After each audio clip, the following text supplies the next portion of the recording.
Olá, sejam muito bem-vindos ao Doutor em Pauta. Eu sou a Cláudia Tenório e o nosso tema de hoje é como o estresse pode afetar o coração.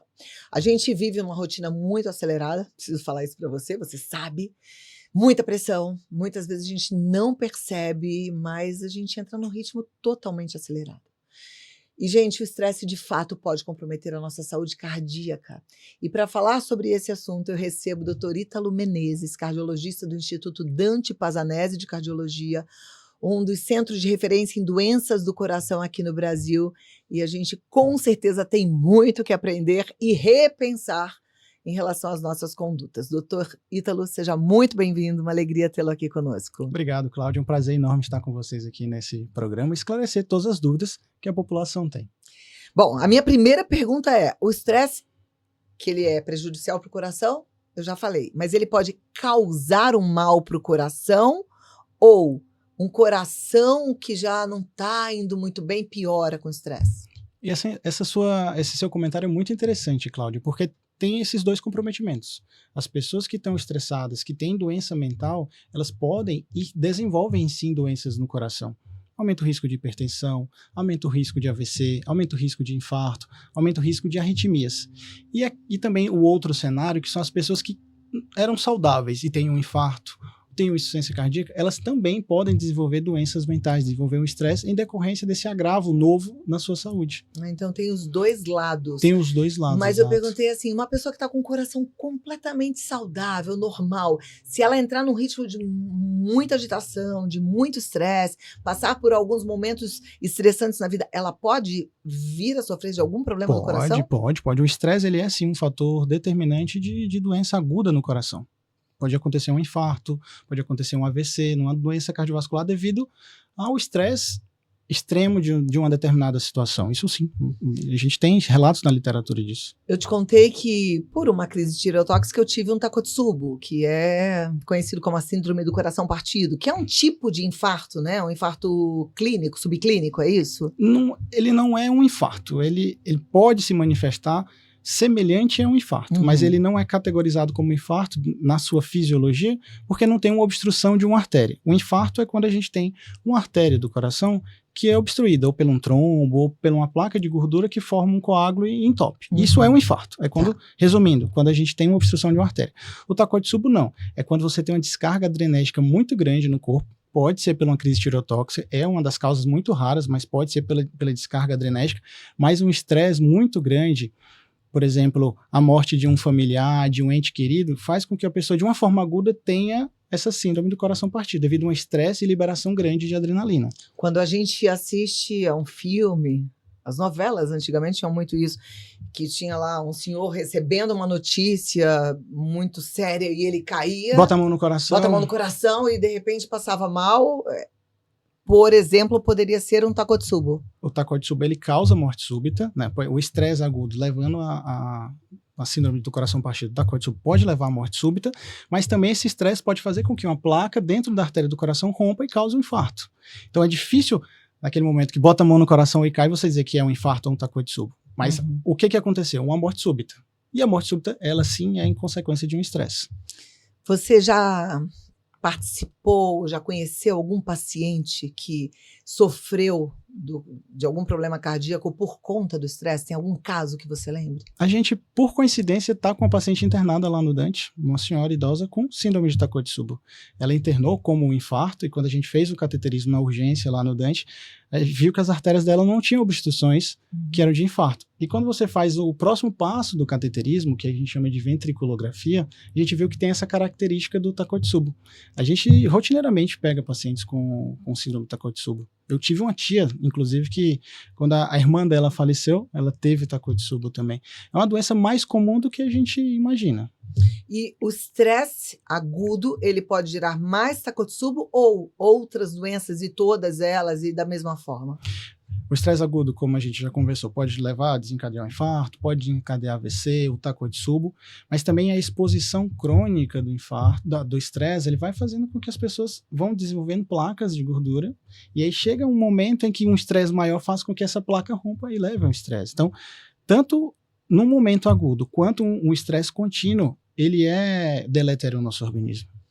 Eu fico muito contente que a gente possa falar sobre esse assunto hoje em dia, até porque a gente está vivendo um momento de muito estresse, a população mundial está muito sob estresse, né? Sob Sim. tensão, e eu ouço os médicos falando que um dos pilares da saúde é o gerenciamento do estresse. E sempre que eu ouço isso, eu penso, tá, mas ninguém pede para estar estressado. Como é que é feito esse gerenciamento do estresse? O que a gente pode fazer para não ter um problema do coração? É isso. Passam em consulta, né? Aí todo mundo tem uma vida corrida. Em São Paulo, então, como que você não tem uma vida corrida? Você tem que ir rápido de um lugar para o outro, enfrenta o estresse no trânsito, enfrenta o estresse do trabalho, enfrenta o estresse de perder o medo do trabalho, do emprego, ou se é empresário, dos resultados da sua empresa. Então, é um dia a dia estressante. Aí você vai no médico, você está hipertenso, você está, às vezes, com colesterol mais alto, tem o estresse e o médico fala, não, você tem que controlar seu estresse. Uhum. Mas como fazer isso, né, Cláudia? Essa é a questão. E os meus pacientes, eles sempre falam, Ítalo, assim, tá, cara, tu falou isso aí, mas e aí, como é que a gente faz? A gente tem calculadoras hoje com o uso da inteligência artificial, com o uso de mecanismos que a gente tem de aplicativos que nos possibilitam a oferecer ao paciente uma forma de manejar o estresse. E ele tem na mão dele aquilo, né? Óbvio que ninguém vai conseguir parar 100% da sua vida, pronto, agora eu vou viver 100% sem ter estresse. É praticamente impossível na vida que a gente tem. Mas usando esses mecanismos, a gente consegue moderar o estresse e também tentar mudar o estilo de vida. Se você não faz atividade física, se você tem uma dieta ruim ou se bebe demais, isso ajuda a desencadear as situações em decorrência do estresse. Bom, as pessoas costumam falar, final de semana, vamos tomar uma cervejinha para dar aquela relaxada, vamos encher a cara para esquecer a semana, esquecer os problemas. O álcool, ele é prejudicial para o estresse ou ele ajuda, de fato, a pessoa a sair desse momento de estresse? A gente tinha sempre uma recomendação em relação ao uso do álcool, né? Modere bebida alcoólica, não beba tanto, bebida moderada, 1 taça de vinho por dia seria o ideal para não te prejudicar. Hoje a gente sabe que o ideal é 0 álcool. Então, o ideal é você evitar qualquer excesso ou bebida alcoólica. Uhum. A gente sabe que o binge, né, que a bebida, você vai pro final de semana e enche a cara bebendo, ou cerveja, ou vinho, ou uísque, isso é muito deletério. Você fazer uma dose moderada, ela pode não ser tão prejudicial, mas o ideal seria não beber. Ele pode até parecer que vai moderar naquele momento, mas o álcool ele aumenta, sim, principalmente em doses elevadas, aumenta o risco de sentimentos de depressão. Então, pode até mascarar o estresse naquele momento, mas a tua saúde mental vai estar um pouco alterada. A gente começou falando do estresse, agora eu já estou entendendo que depressão também é um fator que pode comprometer a saúde do coração. Quando a gente fala em estresse, eu quero, na verdade, falar de saúde mental. A saúde mental em si, ela tem que ser entendida tanto pelos médicos, pelos psiquiatras e também pelos cardiologistas como um fator de risco cardiovascular. E não é só depressão, não é só estresse, solidão. A gente sabe que, em relatos da literatura, que a solidão aumenta o risco cardiovascular. E o contrário, que a alegria, otimismo e bem-estar diminui o risco cardiovascular a longo prazo. Então a gente fala de saúde mental como um todo, Cláudia. É isso que a gente tem que ter em mente. A importância da saúde mental nos dias atuais. Não dá para separar o corpo, né? Não dá para pensar só no coração e esquecer que tem a mente, né? As emoções precisam estar bem geridas. Sono. Tem gente que fala que quem não dorme bem tem maior propensão a ter problemas cardiovasculares, é verdade? Fundamental. Você dormir bem. Não só a questão de 8 horas de sono, de ter um sono reparador. Também, se você tem apneia do sono, a apneia do sono é uma doença que aumenta o risco de hipertensão arterial, risco de arritmias como fibrilação atrial, até risco de morte súbita. Então não é só a quantidade de horas que você dorme, é como você dorme e a qualidade do seu sono também. E você dormir mal vai fazer o quê? Vai fazer com que você esteja no outro dia cansado, depressivo, estressado. Então, o sono também está ligado com a nossa saúde mental. Você falou de apneia, tem muita gente que tem apneia, mas não tem ideia de que tem apneia, né? E tem gente que ronca também, não sabe que ronca. E tem gente que acha que só ronca e não tem apneia. Como é que a gente pode saber se está vivendo um sono ruim, conturbado? Primeiro, você não roncar não quer dizer que você não tem apneia. Isso foi legal que você tenha comentado isso. Eu não ronco. Não quer dizer que você não tem apneia. Você pode não estar manifestando com ronco e ter apneia. A gente tem também ferramentas e tem tabelas que ajudam a diagnosticar na síndrome da apneia e hipopneia do sono. Por exemplo, a pessoa que já acorda cansada. Dormiu e o sono não foi reparador. Acordou cansada. Já é um indício. A pessoa, por exemplo, está assistindo um filme e dorme com 5 minutos do filme. Não consegue assistir o filme e dorme. Essa pessoa ela não tem um sono legal. Ela está dormindo em atividades do dia a dia. Ela entra num táxi, dorme dentro do táxi. Então, é sinal de que ela deve estar com sono ruim. Então, fica atento se você acorda cansado, se você dorme fácil assistindo um filme, se você dorme fácil no táxi ou no ônibus, por exemplo. Sintomas outros: depressão, estresse exacerbado, aumento de pressão arterial, aumento do risco de arritmia também são manifestações da apneia do sono. No homem, por exemplo, disfunção erétil. Muitos homens ficam com disfunção erétil e no final, quando a gente investiga, eles estão com apneia do sono. Então, tem várias manifestações que são da apneia do sono. Pensando em disfunção erétil, medicamentos para disfunção erétil podem causar um problema sério no coração? O paciente ele tem que estar compensado da parte clínica. É uma pergunta muito como, doutor, posso usar o Cialis? Posso usar a Tadalafila? Então, assim, você tem que estar compensado da sua doença do coração e acompanhando com o seu cardiologista. Se tiver tudo certinho, não tem nenhum problema. Por que é muito associado? Existe um tipo de infarto de uma região do coração, que é do lado direito, né, que a gente chama de infarto do ventrículo direito, que se o paciente estiver usando essas medicações para disfunção erétil, se você associar outro remédio, pode piorar o quadro clínico do paciente. Então, é esse a grande atenção que a gente chama. Perfeito, é bom porque eu vou lembrando aqui das coisas que os pacientes costumam perguntar, né? Tem alguma outra pergunta que te fazem com muita frequência em relação a estilo de vida e saúde cardiovascular? Muita pergunta a questão do álcool, né? É impressionante. E como a gente que atende às vezes muito executivo, que é muito estressado, assim, a questão do álcool é sempre questionada, a quantidade. Hoje o que a gente recomenda é beber o menos possível. A questão das medicações para disfunção erétil sempre está lá, então a gente tem que passar essa tranquilidade para o paciente, porque a gente sabe que a vida sexual faz parte da vida do ser humano. Então, se a gente não comentar isso e não tentar trazer aquilo para o paciente, ele não adianta ele estar vivo, mas ele não está vivendo. Não, até porque isso pode desencadear uma depressão, que pode desencadear um problema do coração. Exato. Como está tudo muito interligado, tudo muito interligado. Né? E se a gente não vê, como você falou, mente e corpo junto, a gente não vai conseguir tratar bem o teu paciente. Como cardiologista e como uma pessoa que escolheu fazer a especialidade, eu brinco, né, a mais bonita de todas, para mim é a mais bonita, porque é aquilo que te deixa vivo, mas não adianta estar vivo, você tem que viver, e com qualidade de vida. Então a gente tem que olhar todo esse corpo e toda essa pessoa como um todo. Você falou de empresários bem-sucedidos, eu acredito que não tem mais empresário bem-sucedido que fume. Mas ainda tem aqueles que fumam, e alguns que fumam moderno, fumam pods, né? Aqueles cigarros eletrônicos, são prejudiciais também para o estresse e, consequentemente, para o coração? Ótima pergunta, porque o cigarro, hoje a gente percebe, você vê uma pessoa fumando cigarro a combustão, é muito difícil. Muito difícil. É muito difícil, mas é um ou outro que fuma. Agora, o vape tá na moda, né? Todo local que você vai, toda festa que você... restaurante que você vai, as pessoas estão usando vape. E o vape, ele está, assim, associado com o aumento do risco cardiovascular. Aumenta o risco de arritmia, aumenta o risco de hipertensão arterial, aumenta o risco de evento cardiovascular como infarto, AVC. E ele ele tem naqueles pods 3 vezes mais nicotina que um maço de cigarro. Então, a nicotina é que leva ao vício do cigarro. Então, ele leva a uma adicção muito maior do que o cigarro à combustão. E por não ter cheiro, ou por ter um cheiro gostosinho, entre aspas, as pessoas não têm uma rejeição social, então acaba aderindo mais. Então, pra gente é algo muito maléfico. E se aumenta a hipertensão, aumenta o risco de insônia, então você não vai dormir, se não vai dormir vai estar estressado, vai estar toda essa cadeia que a gente conversou. Então é assim, diga não ao cigarro eletrônico, não mesmo, e não pode nem experimentar. E a chance de ficar viciado no cigarro eletrônico é muito maior, porque a quantidade de nicotina é muito grande. Isso é importante da gente sempre lembrar, né? Agora, é interessante que quando a gente fala de infarto, a gente pensa rapidinho nos homens, mas mulheres também infartam. E mulheres também infartam. E principalmente depois da menopausa, que elas perdem a proteção hormonal.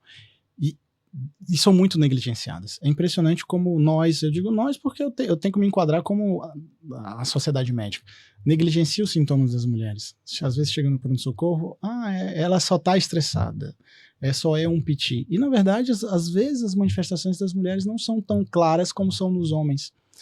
E quanto mais eu demoro para diagnosticar um infarto, mais esse paciente está perdendo músculo e maior vai ser o risco de morte ou de sequelas a longo prazo. Então, as mulheres infartam, sim, mais. Principalmente, a gente vê essa equivalência e aumento depois da menopausa, né? A partir de 55, 60 anos. Qual é o principal hormônio que protege o coração? A gente não tem um hormônio que protege o coração, né? Da mulher, quando ela entra na menopausa, ela tem quedas hormonais, de estrogênio, de estradiol, de progesterona. Sim, tem sim, algum mais importante? Não tem o mais importante, é a redução da progesterona e do estrogênio que leva... Da progesterona e estrogênio. A minha pergunta é para te perguntar agora, assim, a reposição hormonal é um fator de proteção para o coração?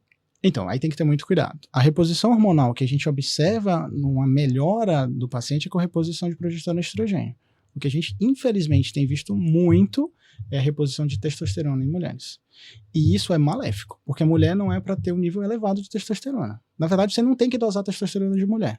Só quando você suspeita que ela está tendo um quadro de aumento de testosterona, enfim, o hiperandrogenismo, que é uma doença endocrinológica. Mas dosar para repor testosterona em mulher aumenta o quê?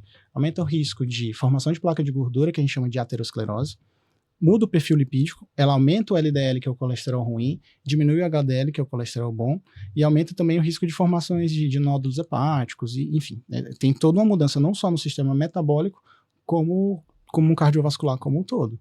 Então, se a gente não tem, pode perder a proteção dos hormônios femininos? Pode, mas o que tem me preocupado mais da reposição de hormonal das mulheres hoje é do uso indevido de testosterona, que tem aumentado o risco cardiovascular. E de onde vem essa, não diria nem mania, né? Que seria, tem alguma escola que ensine isso para os médicos? Porque realmente é muito frequente. A gente vê muita gente fazendo reposição de testosterona em mulheres. Não só em mulheres como em homens, tá? A gente pode até comentar depois, mas vamos para a mulher que você primeiro já perguntou. Se você tomar testosterona, você vai ver como você vai mudar seu corpo. Sua massa muscular, você vai emagrecer. Não tem como. Assim, a gente vai envelhecendo, vai trocando a massa muscular por mais tecido gorduroso. Quando você entra com testosterona, aumenta a tua massa muscular, vai diminuir a tua massa gordurosa. Então, o que vai acontecer? Teu corpo vai ficar mais bonito. Você vai ficar com o corpo mais durinho. Então, assim, e dá uma resposta rápida. Então, isso é para o paciente que hoje vive, de novo, no mundo ansioso, que quer uma resposta rápida para tudo, a testosterona é maravilhosa. Então, aqueles médicos que querem dar resultado rápido para os pacientes, mas não pensam no malefício que aquilo pode dar, é o melhor remédio. É um veneninho que vai enganar que o paciente está bom, que ele está bem, tô bonito, tá cheio de vitalidade. Tô cheio de vitalidade, tô mais forte, tô pegando mais peso na academia, mas na verdade quando você vê o resultado dos exames, não tá tão saudável assim. É perigoso. É muito perigoso. Reposição de testosterona em mulheres não é recomendado pela Sociedade Brasileira de Cardiologia. Nem de endocrinologia, nem pela Sociedade Brasileira de Ginecologia. Reposição hormonal de estradiol e progesterona. Acompanhado pelo ginecologista, acompanhado pelo endocrinologista, retirando as contraindicações que existem, contraindicações, não tem nenhum problema. Protegem o coração? Ajudam a proteger o coração, sim. Perfeito. Agora vamos falar então da reposição de testosterona em homens.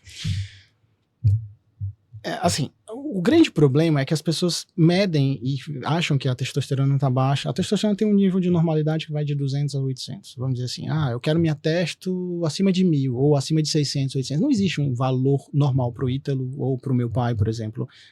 O que a gente olha é se a pessoa tem sintomas de hipogonadismo. Se ela tem sintoma de hipogonadismo com a dosagem de testosterona baixa, a gente vai ver qual é o motivo desse hipogonadismo. Quais são os sintomas de hipogonadismo? O homem é muita disfunção erétil, ele tem perda do libido, redução de massa muscular, esses são os principais sintomas. Mas, como a gente conversou, não dorme direito, vai ter perda de libido, vai ter vai ter mais sonolência. Vai ter mais obesidade. Vai ter mais obesidade. Aí não faz atividade física. Não vai para academia. Tá obeso ou sobrepeso. Tudo não tem isso. Massa muscular. Exatamente. É isso que as pessoas têm que colocar na cabeça. A testosterona, ela é produzida a partir do momento que eu tenho estímulo. Se eu não tenho estímulo a produzir testosterona, eu não vou ter testosterona. Então, se eu não faço atividade física, se eu não faço musculação, se eu tô obeso, se eu tô sobrepeso, eu só tenho fatores que me levam a não ter produção de testosterona. Então, como que você quer ter testosterona? Aí você vai e injeta testosterona, que vai alterar teu perfil metabólico. Aí você Tá obeso, sedentário e ainda tá usando testosterona. A gente teve um paciente no Dante recente, 38 anos de idade, infartou, infarto grave, perdeu função ventricular, porque estava usando testosterona e estava obeso, sedentário, e aí ele quer mudar a vida dessa forma. Não é assim.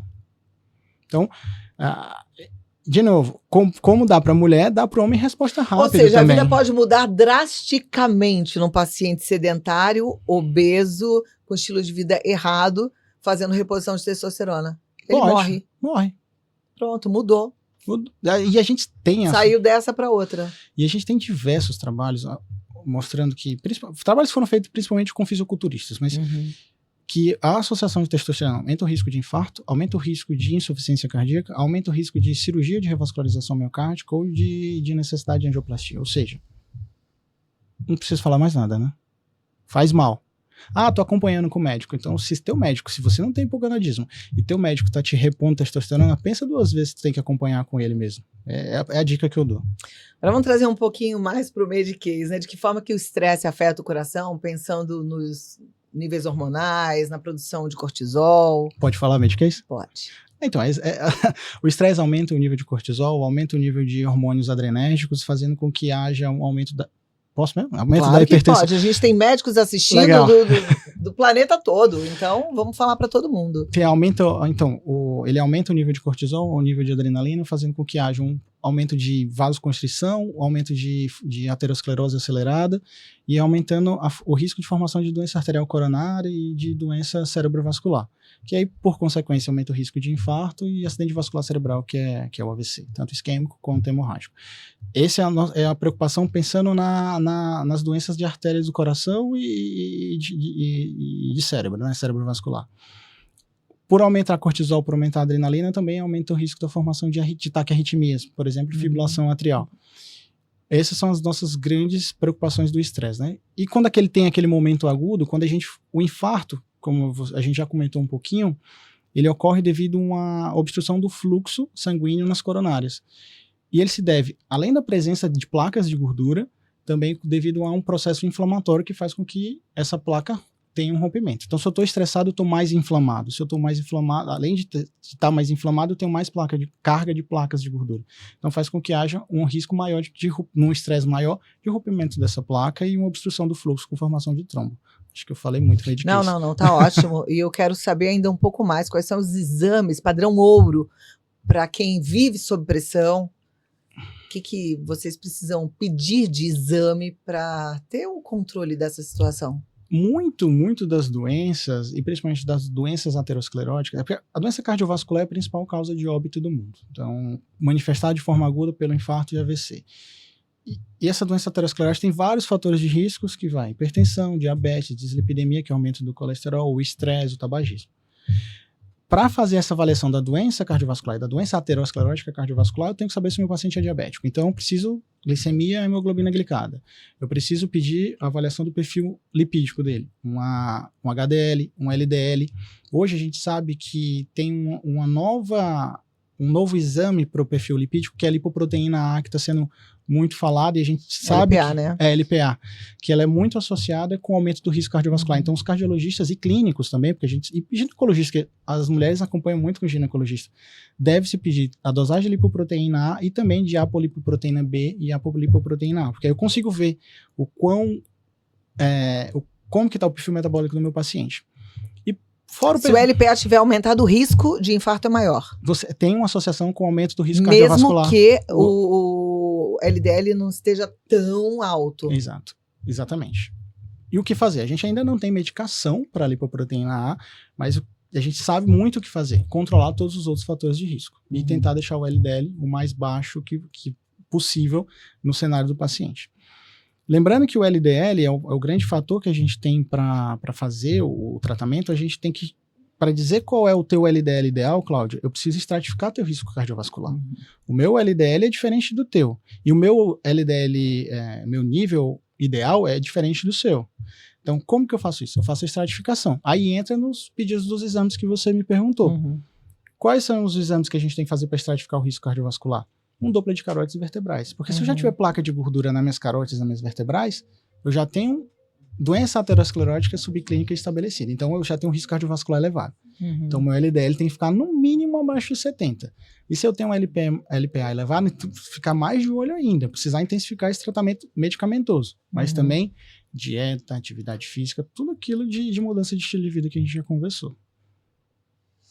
Perfeito. Eu estou perguntando um pouco dessa parte técnica, doutor, porque eu realmente sei que tem muitos médicos assistindo e eu acredito numa medicina que não para de evoluir, né? E a gente sabe que existem médicos muito estudiosos que têm acesso também aos grandes congressos e às vezes tem médicos que não têm acesso, não é nem porque não queiram estudar, né? Então, em lugares mais distantes, enfim. Então, as suas informações são muito preciosas nesse ponto também. Essa questão do controle da dislipidemia e com a maior referência em relação ao uso da lipoproteína A foi muito bem discutido no Congresso Europeu de Cardiologia que teve agora em agosto, recente. E a gente está se enfatizando, a gente já fazia uso disso no consultório, mas enfatizando para os colegas que não tinham ainda conhecimento em relação à lipoproteína A, peça a lipoproteína A para o seu paciente, pelo menos uma vez na vida, para você entender qual é o perfil dele. O paciente que tem uma lipoproteína A geralmente acima de 50, ele tem um risco cardiovascular maior. Então, é importante que os colegas saibam disso. E também nesse congresso foi lançada uma diretriz sobre saúde mental e doença cardiovascular, para você ver o tanto que isso está em voga. E não é só no Brasil. É no mundo inteiro. É no mundo todo, né? A gente está vivendo um mundo conturbado. Foi o que eu falei no começo. É a população mundial que está sob estresse, né? A gente tem visto coisas terríveis acontecendo no mundo. Sem contar com aquilo que parece inofensivo, porque é divertido e que parece até que está tirando um pouco do nosso estresse, que são as redes sociais, que na verdade estão estressando muito, né?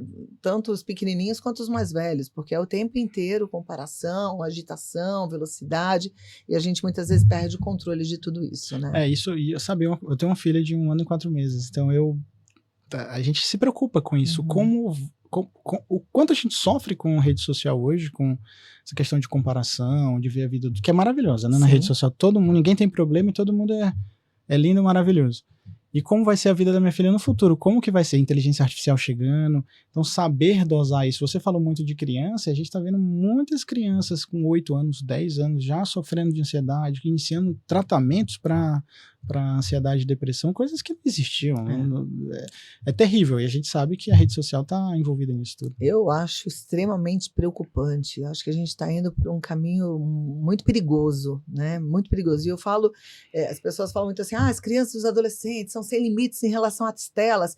Somos nós, adultos, os grandes exemplos. A gente está o tempo inteiro conectado.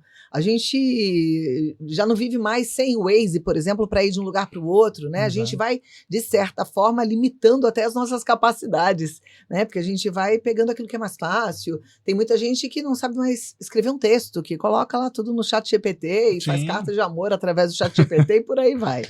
Então, isso é algo que me preocupa. A gente tem um momento aqui no podcast que é o pode ou não pode, doutor. Pode tomar café quem está estressado? Pode, só não pode exagerar, tá? A gente tem uma limitação, 1 xícara de café por dia, 2 ali no máximo, até porque o café é adrenérgico. Se eu já estou estressado, com o meu nível de adrenalina e cortisol elevado, mais adrenalina, o café é estimulante, então tente evitar. Tem médicos que controlam o estresse, né? A psiquiatria tem tratamentos para estresse medicamentosos. Pode só usar o medicamento para controlar o estresse? Não, tem que fazer medidas comportamentais associadas e o manejo também da sua saúde mental, com psicoterapia, yoga, meditação, tudo isso ajuda, não é só o remédio. Então a gente pode prevenir doenças cardíacas com mudança de estilo de vida? Pode e deve. Mudar seu estilo de vida faz com que você reduza seu risco de óbito por doença cardiovascular. Agora é bem rapidinho, a gente já falou, pode fazer reposição hormonal? Mulher pode, só não pode testosterona. Homem pode fazer reposição hormonal com testosterona? Se tiver indicação. Se tiver o hipogonadismo estabelecido, uma causa bem determinada pelo endocrinologista, pode. Perfeito. E aí eu queria saber sobre as novidades do futuro. Falei ainda há pouco que a medicina não para, está em constante evolução. O que a gente já tem aí chegando, que talvez já tenha sido apresentado em algum congresso, ou algum estudo que ainda não está concluído, mas que possa trazer novidades para a população em geral? Hoje o advento da inteligência... A gente fica preocupado com a inteligência artificial no sentido de dominar e tirar empregos, enfim, mas ela tem vindo de uma forma muito interessante para ajudar na assistência médica, ajudar no diagnóstico precoce de várias doenças, de fazer diagnósticos por telemedicina, acelerando, por exemplo, o infarto. A gente sabe que a gente tem que diagnosticar um infarto precoce. Então, o uso da inteligência artificial no eletrocardiograma, na interpretação de marcadores de forma precoce, ajuda a população em geral. Então, a gente sabe que hoje os diagnósticos para arritmias como fibrilação atrial, a inteligência artificial tem vindo cada vez mais para nos auxiliar, os médicos e principalmente a população. Quais são os principais erros que a população em geral comete? Pensando de forma geral, né? Mas agora, assim, pensando também nos jovens, a gente falou dos pods, mas existem outras coisas. Eu vejo o uso do vape, né, como um grande erro que a gente tem hoje. Vejo o uso da testosterona, como a gente já comentou, como um grande erro que a gente vai pagar esse preço mais cedo ou mais tarde, a gente não sabe quando. Então eu elencaria o uso do vape, porque a gente é só sair aqui. A gente dobra a esquina, a gente vai ver alguém com vape na mão. E o uso de testosterona é uma epidemia. E os energéticos? Tem diminuído, assim, pelo menos eu tenho percebido. As pessoas têm usado menos energéticos, pelo menos eu tenho percebido isso. Porque você tem uma filha de 1 ano e meio. Eu não tô indo pra balada, né? Então, como eu não tô indo pra balada... Me parece que na balada as pessoas misturam energético com álcool. Isso é uma chama, né? Aumenta. O álcool é estimulante, você botar mais estimulante com energético vai aumentar o risco. A gente observa muito, né? Fibrilação atrial, que é uma arritmia muito comum, depois de uso de bebida alcoólica e de energéticos. Tá, então, como eu não tô indo na balada, eu não posso falar. Achei, me equivoquei. Mas eu acho que ainda usam. Bom, mesmo que use pouco, é bom a gente deixar claro aqui. Então, isso é uma bomba. É uma bomba. Não se deve usar energético. Energético com álcool nunca? Nunca. A gente volta e meia no pronto-socorro chega alguém de uma balada passando mal, palpitando, e quando a gente faz lá uma arritmia, aí você questiona, estava usando energético. E da pandemia para cá, doutor, a gente já tem vários anos, né? Mas a gente viu um aumento de jovens infartando, de jovens com problemas sérios do coração. A que deve-se isso? Olha, de novo, é questão do sedentarismo, do estresse, do uso de substâncias não adequadas. A gente tem observado muito isso, né? Vape, testosterona, a população querendo ou não, mesmo sabendo, a população está mais sobrepeso e obesa. Isso tem aumentado o risco e sedentária, né? O risco de infarto abaixo dos 40 anos, que é o infarto em pacientes jovens, a gente considera abaixo de 40 anos.